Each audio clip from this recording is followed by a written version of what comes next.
आज मुझे skin problem है इसलिए मैंने ग्लव्स पहने हैं। आईना स्टार्टिंग ओके सही है।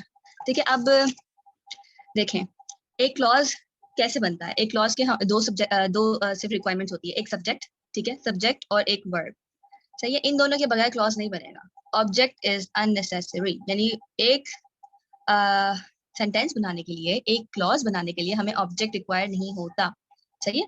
अब हमने एक सेंटेंस बना लिया, उस सेंटेंस को हम ज्वाइन कैसे करेंगे? प्लस तो नहीं लगाएंगे, ठीक है, ऑब्वियसली, तो हम उसके बीच में यूज करते हैं कंजंक्शन, ठीक है। अब कंजंक्शन मैंने बताई थी कि 3 टाइप्स की होती हैं, कोऑर्डिनेटिंग कंजंक्शंस, कोरिलेटिव कंजंक्शंस, हाँ कोरिलेटिव कंजंक्शन, सबऑर्डिनेटिंग कंजंक्शन, हमने ये 2 कर ली थी, लेकिन बीच में मैं आपको कंजंक्टिव एडवर्ब भी किए थे हमने।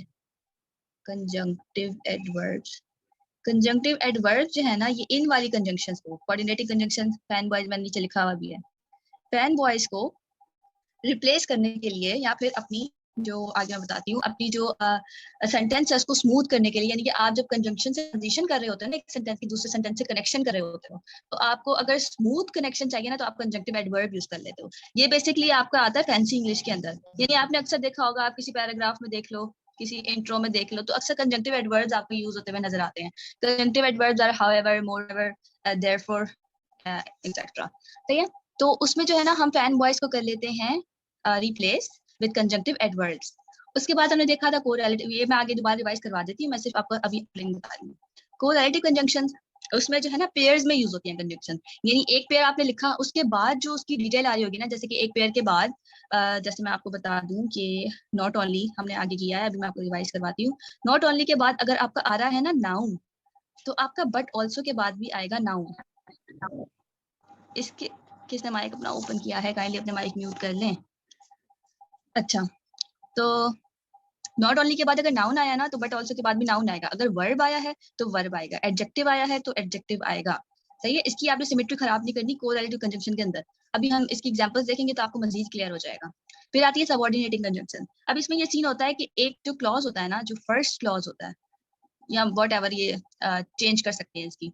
एक क्लॉज जो होता है ना, जैसे आप एक क्लॉज कर ले, एक क्लॉज जो है ना दूसरे क्लॉज पर डिपेंडेंट होता है, सही है, यानी वो उसका सबऑर्डिनेट होता है। सबऑर्डिनेट यही होता है ना, सबऑर्डिनेट आप मतलब से भी देखें इसको, कि एक क्लॉज दूसरे पर डिपेंडेंट होता है। अभी हम करेंगे तो आपको समझ आ जाएगा। कोऑर्डिनेटिंग कंजंक्शन मैं रिवाइज करवा रही हूँ। कोऑर्डिनेटिंग कंजंक्शन में फैन बॉयज, इसके अलावा और कोई कोऑर्डिनेटिंग कंजंक्शन नहीं होती। एफ से फॉर, ए से एन से नॉर, बी से बट, ओ से और, वाई से येट, एन सो से सॉरी एस से सो, तो ये इसमें होते हैं इंडिपेंडेंट क्लॉजेस, यानी एक क्लॉज दूसरे पे डिपेंड नहीं कर रहा होता। एक क्लॉज भी अगर हम लिख देंगे तो वी आर फाइन, उसको कुछ नहीं होगा, हमने कोई गुनाह नहीं किया एक क्लॉज लिखकर भी, ठीक है। अब जो ये कंजंक्शन है ना, ये वाली कंजंक्शन, ये 2 वर्ड्स को भी ज्वाइन करती है, जरूरी नहीं है 2 सेंटेंसेस को भी ज्वाइन कर रही हो, लेकिन जब ये 2 वर्ड्स को ज्वाइन करेगी तो बीच में साफ हो रही है। किसका माइक खुला, म्यूट कर ले काइंडली।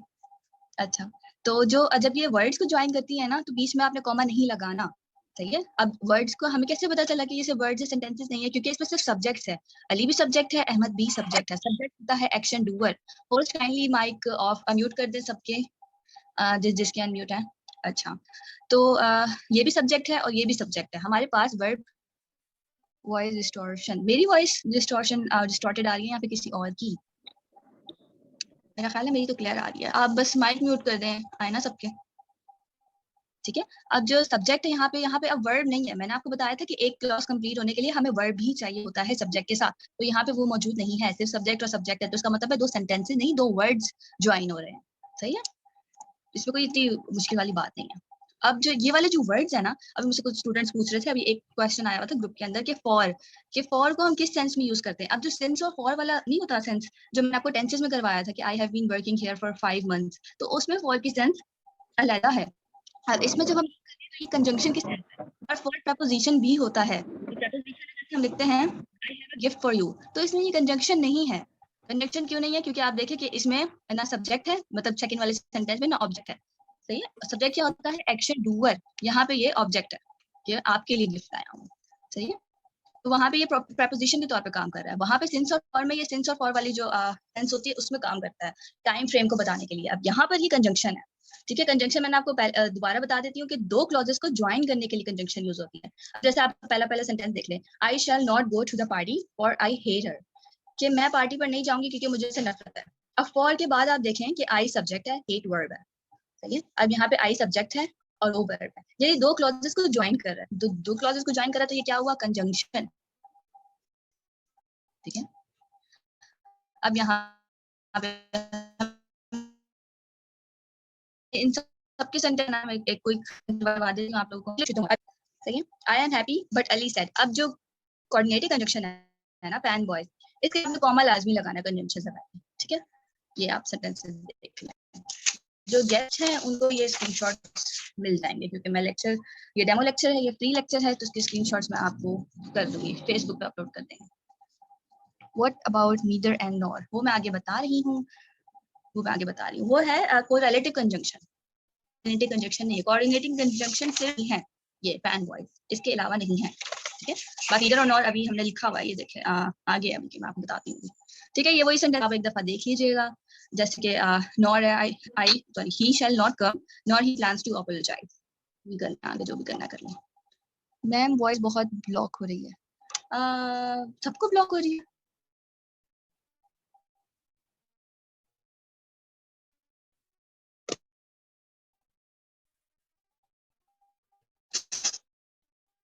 अच्छा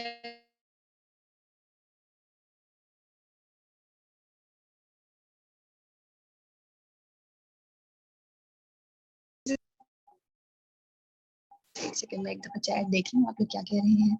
still voice distortion madam, yes yes जी मैम, विच इज हैंडसम। अब सही है, अब सही है, अब मैं क्लियर हूँ, बता दें जल्दी से बता दें। जी जी, नो, अब क्या करूं मैं फिर,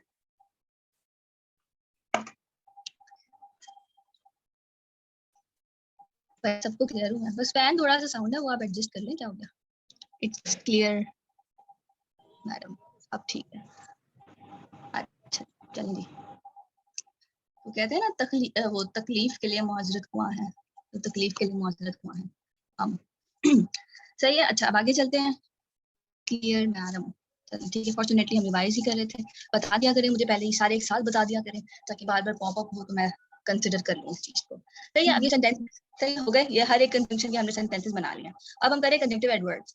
मैंने बताया कि स्मूथ सेंटेंस करने के लिए, यानी कि आप एक सेंटेंस से दूसरे सेंटेंस पे ट्रांजिशन कर रहे हैं, तो उसको स्मूथ बनाने के लिए, फैंसी बनाने के लिए, फॉर्मल बनाने के लिए, कंपैक्ट बनाने के लिए हम यूज करते हैं कंजंक्टिव एडवर्ब। ये आपको बहुत सारे मिल जाएंगे, इनमें कोई हार्ड एंड फास्ट रूल नहीं है, सिर्फ हमने सेंटेंस को फैंसी बनाना होता है, तो ये और भी मिल जाएंगे आपको इंटरनेट में, आपको ग्रुप में ना लिस्ट सेंड कर दूंगी। तो उसका रूल मैं आपको बता देती हूँ, मैंने सबके सेंटेंसेस बना दिए थे इन केस के आप लोगों को कंफ्यूजन आ रहा है। जैसे कि अब बट की जो सेंस होती है ना, कि मैं बीमार हूँ लेकिन, ठीक है, हम यहाँ पे बट लगाते हैं। अब हम इसको कंजंक्टिव एडवर्ब से अगर रिप्लेस करेंगे, एक तो हम लगाएंगे सबसे पहले यहाँ पे सेमी कॉलन, सही है, उसके बाद हम लिखेंगे कंजंक्टिव एडवर्ब, उसके बाद हम लगाएंगे कॉम, इसके बाद हम अपना दूसरा सेंटेंस ज्वाइन करेंगे। सही है, ये वाला स्ट्रक्चर आपने याद रखना है, सेमीकोलन, कंजंक्टिव एडवर्ब और कॉमा। अब इसको हमने, इसकी सेंस कौन सी थी, बट की, बट को हमने इसको इससे रिप्लेस किया, किस लिए, स्मूथ करने के लिए, फैंसी करने के लिए, फॉर्मल करने के लिए, ठीक है। I am ill however I am going to the party, मैं बीमार हूं लेकिन मैं पार्टी में जा रहा हूं, मैं बाज नहीं आऊंगा, ठीक है। उसके बाद फिर ये सेंटेंसेस है, अब मैंने इसका बताया था नेवरदलेस, ये बड़ा फन, एक सेकंड अजान हो गई है, फिर कंटिन्यू करते हैं।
अच्छा जी, हम कंटिन्यू करते हैं अब मैंने एक बताया था कि ये नेवरदलेस एक कंजंक्टिव एडवर्ब है, लेकिन ये बड़ा फनी सा एडवर्ब है। इसका मतलब होता है सेम एज बिफोर। सही है, नेवरदलेस। ठीक है। The competition was very tough last year, nevertheless our sales increased. यानी कंपटीशन बहुत सख्त था लास्ट ईयर, लेकिन हमारी सेल्स जो है इंक्रीज हुई, यानी हमें उससे कोई फर्क नहीं पड़ा। इसका मतलब ये होता है। मोर ओवर एंड की रिप्लेसमेंट है I have a cat and a dog, moreover I love both of them. सही है, इसको हमने इससे रिप्लेस किया। ये इंटरचेंजेबल है। आपने अक्सर ऐसे इंट्रोज में देखा होगा, न्यूज़पेपर्स में देखा होगा, वो ऐसे यूज करते हैं कि भाई हम बहुत बड़ी कोई चीज कर दी है, बहुत 30 मार खावत गया। ठीक है, आपने इसका स्ट्रक्चर याद रखना है। यहाँ पे कॉमा भी लगता है, सही है, लेकिन सेमीकोलन इसका फॉर्मल रूल है। यानी कि आप यहाँ पे कॉमा, फिर वर्ब और फिर कॉमा, लेकिन आप इसको सेमीकोलन अगर लगाएंगे तो आपको बहुत अच्छा इंप्रेशन पड़ेगा। या मैं अगेन कह रही हूँ, मैं रिवाइज करवा रही हूँ क्योंकि मैं ये पहले करवा चुकी हूँ अपने बैच वालों को, तो मैंने कहा उनका भी भला हो जाए दोबारा से और औरों का भी भला हो जाए। सही है। अच्छा, अब हम करते हैं क्या भला, कोरिलेटिव कंजंक्शन। जो आप कह रहे थे ना, एडवोकेट नेम आगे जो था आपका, वो आप इसकी बात कर रहे थे, नीदर नॉर की। ठीक है, कोरिलेटिव कंजंक्शन जो है वो पेयर्स में यूज होती हैं। एडवोकेट सैफुल्लाह, सही हो गया। ठीक है, अब वो यूज होती हैं पेयर्स के अंदर। इसकी मैंने सेंसेस लिख दी हैं, not only but also either और चॉइस, मतलब ये चॉइस की सेंस है, ये भी चॉइस की सेंस है, बोथ एंड एग्रीमेंट की सेंस है, नीदर नॉट चॉइस की सेंस है। इसके हम सेंटेंसेस देख लेते हैं, आपको ज्यादा क्लियर हो जाएगा। अब जो है ना, we not only played well but also showed the team spirit. अब इसमें आपको मैंने बताया था कि ये कंजंक्शन है नॉट ओनली के बाद played is a verb, but also के बाद शोड इज अ वर्ब। ठीक है, हमने ना सिर्फ अच्छा खेला बल्कि हमने टीम स्पिरिट भी शो किया। इसमें आपने बैलेंस का ख्याल रखना है। आप अगर यहाँ पे इसके बाद वर्ब यूज करें तो इस बाद वर्ब यूज करेंगे। जैसे इधर ही और इस कजन, ये नाउन है और ये भी नाउन है, प्रोनाउन है बेसिकली। विल हेल्प मी, ठीक है, इधर के बाद भी है और के बाद भी है। I don't care whether stay और leave, both Ali and Akram will come. Noun. Neither he came nor he apologized. सही है, इसमें कॉमा नहीं लगाना आपने बीच में। ठीक है, किसी भी इसमें पेयर के बीच में आपने कॉमा नहीं लगाना। ठीक है, बैलेंस मैंने दोबारा बताया था, बैलेंस कहाँ गया, नजर आ रहा है आप लोगों को। कॉम्बिनेशन, फर्स्ट कॉम्बिनेशन के बाद नाउन है, वर्ड है, एडजेक्टिव है। नाउन, वर्ड और एडजेक्टिव का मैं आपको बता दूं कि नाउन जो है आपका स्पेसिफिक एक थिंग होती है, प्लेस होती है, जगह का नाम जो भी है, मतलब वो स्पेसिफिक चीज होती है, ठीक है। और वर्ब आपका होता है एक्शन, और एडजेक्टिव आपका होता है क्वालिटी। ठीक है, इसके मैंने शॉर्टकट्स भी बताया था अपने फर्स्ट लेक्चर में। अगर किसी को नहीं आता, किसी ने मेरा डेमो लेक्चर नहीं सुना हुआ तो मुझे बता दे, मैं रिवाइज करवा दूंगी। अच्छा, और सेकंड कॉम्बिनेशन के बाद भी नाउन, वर्ब और एडजेक्टिव आना चाहिए। दिस इज अ कंपल्शन, नहीं करेंगे तो गुनाह हो जाएगा। ये मैं रोज वो कैब कार्ड करवाती होती हूँ, ये उसका वो कैब कार्ड है। Brevity, conciseness, compact. सलाम मैम, फहद आप आ गए हैं, वालेकुम अस्सलाम। अच्छा, his short and concise speech was appreciated for his brevity. ठीक है, मतलब उसकी जो स्पीच थी वो कंसाइज भी थी, शॉर्ट भी थी, तो उसकी जो क्वालिटी थी उसकी वजह से उसको अप्रिशिएट किया गया। लास्ट सेक्शन में टाइम नहीं था इसलिए मैंने फिर आगे करवाएंगे। 2 से 3 वर्ड्स हम करते हैं वोकैबुलरी के। ग्रीक की वोकैबुलरी हम स्टार्ट करेंगे नेक्स्ट लेक्चर से, क्योंकि आज का भी बहुत लंबा है। अच्छा, पेयर्स। अच्छा, अब यहाँ से हमारा स्टार्ट होता है लेक्चर, फुल ऑन लेक्चर। अब ये ऐसी मैं आपको इसलिए करवा रही हूँ क्योंकि कोरिलेटिव कंजंक्शन भी पेयर्स में थी, ये भी पेयर्स हैं, लेकिन ये कंजंक्शन नहीं है। ये कंजंक्शन इसका होने को ये फायदा है कि आपको इसमें बैलेंस क्रिएट नहीं करना। यानी उसमें तो था ना कि आपने नाउन के साथ एक कॉम्बिनेशन के बाद नाउन लगाना है, सेकंड के बाद भी नाउन लगाना है, एक के बाद वर्ब लगाना है, ये खेल हो रही है, एक के बाद वर्ब लगाना है, उसके बाद भी वर्ब लगाना है। अब इसमें ऐसा कोई मसला नहीं है। ठीक है, pairs not conjunction what are used together, as ये बहुत कॉमन सा कॉम्बिनेशन है। अब इसमें होता है equal comparison. Ali is as tall as Akram, Ali उतना ही लंबा है जितना अकरम लंबा है। ये हम कर रहे हैं पॉजिटिव कंपैरिजन, यानी हम किसी को कह रहे हैं कि वो भाई लगभग उतना ही लंबा है, इक्वल कंपैरिजन है। सही है, 19-20 का फर्क है। उसके बाद आता है सो एज, ये है नेगेटिव, ये भी कंपैरिजन है लेकिन ये इसकी सेंस है नेगेटिव। ये 14 पेयर है, ये आपने याद रख लेना। ठीक है, 14 के 14 के मैंने सेंटेंसेस करवा दिए, आपको बहुत हेल्पफुल रहेंगे in anything, in you know paragraph writing, article writing, your essays, your precis, your everything in English. ठीक है, Ali is not so tall as अकरम।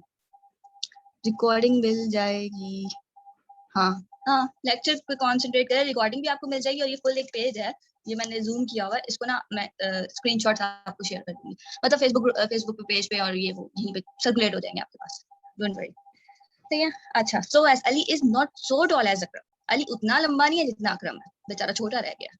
ठीक है, Ali is not so tall as Akram, इतना लंबा नहीं है। नेगेटिव है, ये पॉजिटिव कंपैरिजन था, ये नेगेटिव कंपैरिजन है।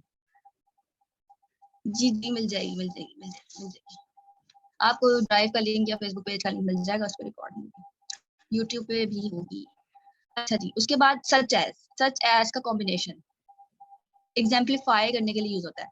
Such stories as he tells are not true, यानी कि वो कहानियां जो वो बताता है वो सच्ची नहीं होती। ठीक है, सच एज हम वैसे भी एग्जांपल्स के तौर पे यूज करते हैं। अगर सच एज को कंबाइन करके लिखे तो वो हम वो एग्जांपल के तौर पे ले रहे होते हैं, such as this this this this this. लेकिन अगर हम इसको कॉम्बिनेशन के तौर पर यूज करेंगे तो ऐसे करेंगे, एग्जाम्पलीफाई करने के लिए, such stories as tales are not true. ठीक है, अब एक और सो दैट का जो सेंस है वो है कॉज इफेक्ट। अच्छा, अब मैंने यहाँ पे एक क्वेश्चन भी पूछना है बल्कि आप लोगों से। He runs so fast that no one can catch him, यानी कि वो इतना तेज भागता है कि उसे कोई नहीं पकड़ सकता। एक तो ये हो गया ना, मैं अभी आपको एक क्वेश्चन पूछती हूँ, कहाँ गया, ये रहा। अच्छा, अब इसमें देखें, पहले ये है so that he runs so fast that no one can catch him। अब इसमें such that he is such a fast runner that no one can catch him। अब इसमें क्या सीन है, ये ही क्या है, ये एक्शन डूअर है, ये तो सब्जेक्ट हो गया। सही है, he is such a fast runner। अब रनर क्या है और फास्ट क्या है, फास्ट इज एडजेक्टिव। ठीक है, क्योंकि एडजेक्टिव का काम क्या होता है, नाउन को मॉडिफाई करना। एडजेक्टिव हमेशा नाउन को मॉडिफाई करता है, वो उसकी क्वालिटी होती है।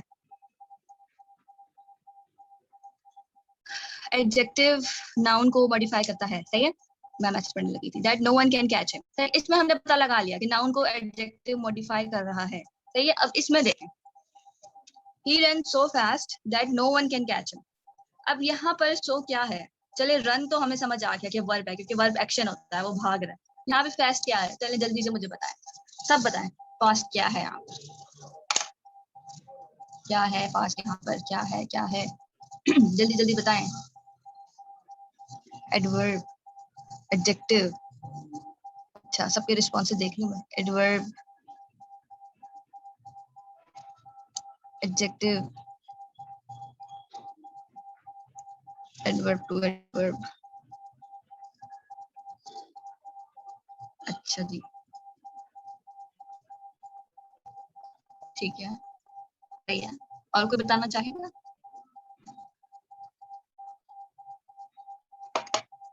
अच्छा, जिन लोगों ने गलत बताया है उनका कसूर नहीं है, क्योंकि अभी मैंने इस पर लेक्चर नहीं दिया, और जिन लोगों को आता है उनको उनको शाबाशी सही है, सही है, ये है adverb, this is an adverb. इसका पूरा लेक्चर है, इसके टाइप्स भी है, मैंने आपको पहले भी बताया था कि इसके टाइप्स भी हैं। मैसेजेस, क्यूरीज, फहद बाद में मैंने सही बताया, सही है, ठीक है, थैंक यू सो मच। अब एडवर्ब जो है ना, ऐसी चीज है जो वर्ब को भी मॉडिफाई करता है, जो एडजेक्टिव को भी मॉडिफाई करता है, और वो अनदर एडवर्ब को भी मॉडिफाई करता है। सही है, अब जो ये फास्ट है ना, ये इसको मॉडिफाई कर रहा है वर्ब को, यानी कि वो तेज भागता है। सही है, अब तक हमने पढ़ा है एडजेक्टिव, एडजेक्टिव करता है नाउन को मॉडिफाई। ये बात आपने जहन में रखनी है जब तक मैं आपको वो लेक्चर करवा नहीं देती। नाउन को सिर्फ एडजेक्टिव मॉडिफाई करता है, उसका काम सिर्फ यही है। आपको फिर बता देती हूँ, एडजेक्टिव का काम है सिर्फ नाउन को मॉडिफाई करना। सही है, ये सिर्फ इसका बॉक्स है, इसकी लिमिट यहाँ तक है। सही है, लेकिन जो एडवर्ब है ना, एडवर्ब वो एक बहुत अच्छी खासी बला है। सही है, वो मॉडिफाई करता है एडजेक्टिव को, वो मॉडिफाई करता है वर्ब को, वो मॉडिफाई करता है अनदर एडवर्ब को। अब यहाँ पे वो अनदर एडवर्ब को कैसे मॉडिफाई कर रहा है, आज ने सही बताया, सो। अब एडवर्ब हो गया फास्ट, ठीक है, अब वो सो फास्ट यानी बहुत ही तेज भाग रहा है वो। सही है, वो इतना फास्ट भागता है कि उसको कोई पकड़ नहीं पाता। सही है, एडवर्ब की ये है। एडवर्ब के बारे में आपने परेशान नहीं होना, मैंने आपको पूरा इसका लेक्चर कराना है। इसकी 5 टाइप्स हैं, adverb of manner, adverb of frequency, adverb of time, adverb of purpose. ठीक है, तो ये मैंने आपको करवाना है। सिर्फ आपने इसको अब जहन में रखना कि एडवर्ब इन 3 चीजों को मॉडिफाई करता है, एडजेक्टिव को, वर्ब को और एडवर्ब को। अच्छा, काम है, हम ये कर रहे थे, ठीक है, ठीक है। अच्छा जी, ये हमने कर लिया, he is such a fast runner. अब इसमें तो सिंपल है बिल्कुल कि वो इतना तेज वो इतना तेज रनर है कि उसको कोई नहीं पकड़ पाता no one can catch him. दोनों को कर रहा है माजबीन, दोनों को कर रहा है। ही रन्स सो फास्ट, इसलिए मैं दोबारा बता दूं। अच्छा जी, मीटिंग एंड होने वाली है 10 मिनट बाद, दोबारा इसी लिंक पर ज्वाइन कीजिएगा। ओके ओके,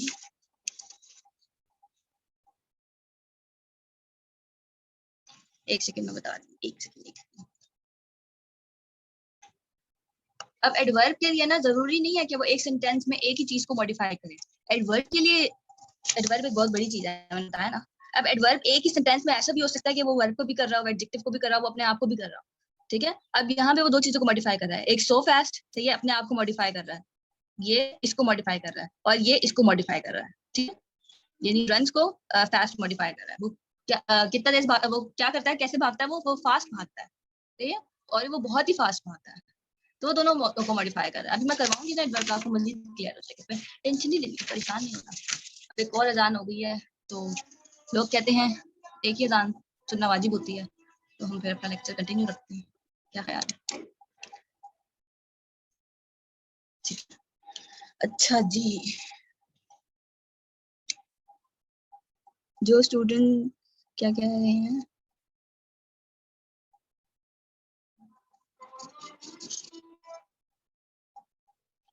बात सुनिए। जी जी बोलें, क्या बात सुननी है?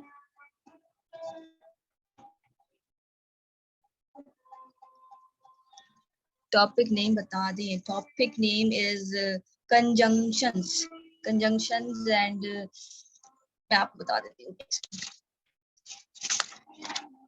ये 3 टॉपिक्स हैं, इनको हम लेके चल रहे हैं। बीच में कंजंक्टिव एडवर्ब्स हैं, सबऑर्डिनेटिंग कंजंक्शन अभी मैंने करवानी है, और बीच में अच्छा आप ये पेयर्स का पूछ रही हैं।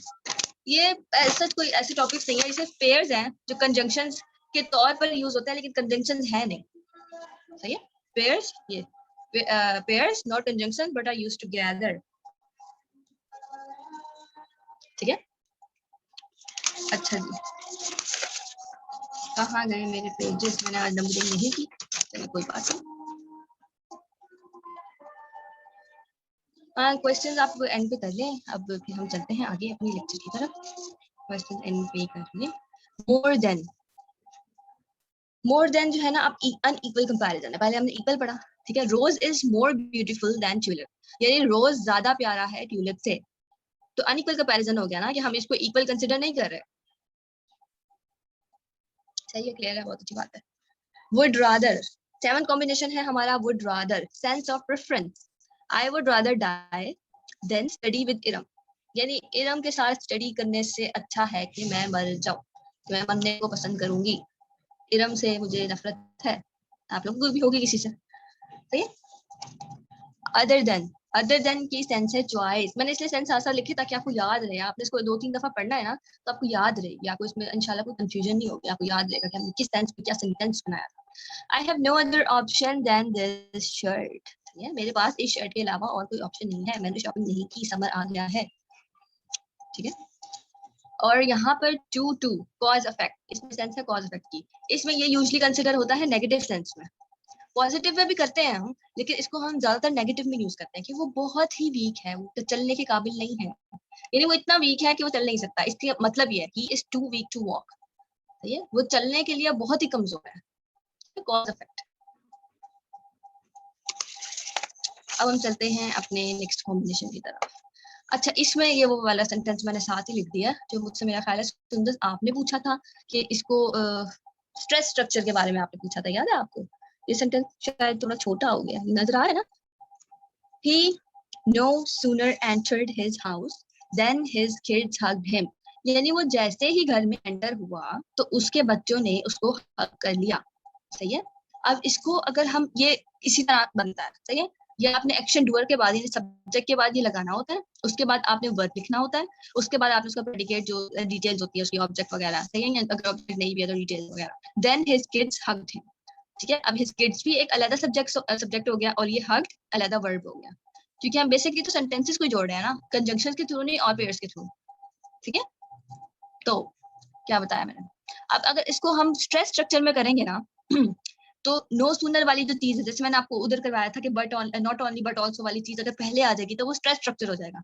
तो स्ट्रेस स्ट्रक्चर में ऐसा होता है कि ये जो चीज होती है ना, क्या बोला, जो पेयरिंग वर्ड होता है जिसके जरिए हम पेयर कर रहे होते हैं, उसको सेंटेंस के पहले लिख देते हैं और उसके बाद लगाते हैं हम हेल्पिंग वर्ड, ये होता है स्ट्रेस स्ट्रक्चर, सही है। इन सारे सेंटेंसेस को अगर आप ऐसे करना चाहेंगे ना, तो इसमें इस वाले वर्ड को इस वाले पेयर को पहले लिखेंगे, उसके बाद हम लगाएंगे हेल्पिंग वर्ड, उसके बाद हम लगाएंगे सब्जेक्ट, और उसके बाद वर्ब, और उसके बाद फिर बाकी सेंटेंस, और दूसरा वाला सेंटेंस ऐसा ही रहेगा। ये स्ट्रेस स्ट्रक्चर है। जैसे हम अक्सर कह देते हैं ना, I do want to kill her. I do want that. मतलब हमें जरूरत नहीं है I do that मतलब उसमें लगाने की, do लगाने की, सॉरी, do जो हेल्पिंग वर्ब है, I do kill her ऐसे लगाने की हमें जरूरत तो नहीं है ना, तो हम स्ट्रेस दे रहे होते हैं इसलिए लगाते हैं। तो इसका ये रूल है, सही है, इसका ये रूल है, ये आपने याद रखना है, ठीक है। इसमें कोई कंफ्यूजन होगी तो आपने एंड में मुझसे पूछ लेना है। हार्डली स्कैर्सली के साथ व्हेन, अब इसमें है सेंस अप्रोक्सीमेटली सेम टाइम की, अप्रोक्सीमेटली सेम टाइम की। Ali hardly went out when it started raining, यानी अली मुश्किल से ही बाहर गया जब बारिश शुरू हो गई। अब यहाँ पे अगर हम बना लें stress structure, hardly did Ali, अब यहाँ पे डिड के साथ क्या आएगा, first form, go out when it started raining, सही है। यानी अली बेचारा अभी ही बाहर गया था कि बारिश हो गई, उसे कहा भी था अम्ब्रेला ले जाना, लेकिन उसने नहीं सुनी, भीग जाएगा वो। अब हमारा 12th कॉम्बिनेशन है, मीटिंग एंड नहीं हुई अभी तक, सब मौजूद है ना, खत्म तो नहीं होगी मीटिंग, चले 3 मिनट है। अच्छा जी, नो फैमिली, नो फैमिली के साथ बट, नो फैमिली क्या होता है, नो वन, नोबडी, नथिंग, सही है, ये नो की फैमिली है। नो ने कभी इंट्रोड्यूस नहीं करवाया लेकिन ये नो की फैमिली है। जैसे कि सेंटेंस देख लें, I trust no one but Ali, I trust no one but Ali,